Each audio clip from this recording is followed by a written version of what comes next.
আসসালামু আলাইকুম ওয়া রাহমাতুল্লাহি ওয়া বারাকাতুহু।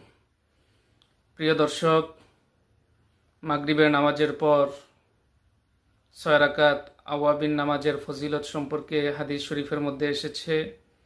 আন আবি হুরায়রা রাদিয়াল্লাহু তাআলা আনহু ক্বালা ক্বালা রাসূলুল্লাহি সাল্লাল্লাহু আলাইহি ওয়াসাল্লাম মান সাল্লা বা'দাল মাগরিবি 6 রাকাতিন লাম ইয়াতাকাল্লাম ফীমা বাইনাহুন্না বিসুইন উদিলনা লাহু বিইবাদাতি সিনতাই আশারাতা সানাতান।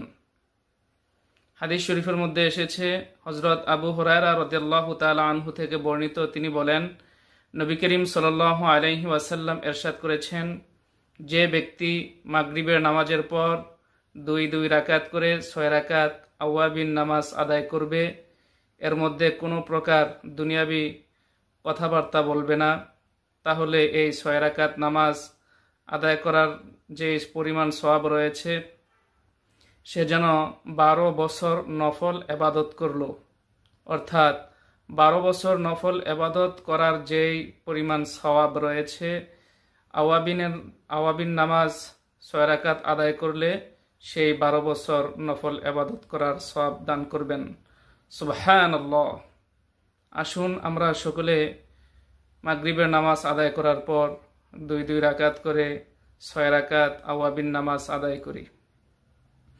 অন্য একটি হাদিসের মধ্যে উল্লেখ করা হয়েছে, আওলান নাসি বি ইয়াউমাল কিয়ামা আকসারুহুম আলাইয়া সালাতান। নবী করিম সাল্লাল্লাহু আলাইহি ওয়াসাল্লাম ইরশাদ করেছেন, ওই ব্যক্তি কিয়ামতের দিন আমার সাথে থাকবে যে ব্যক্তি বেশি বেশি করে আমি নবীর প্রতি দুরূদ পাঠ করবে।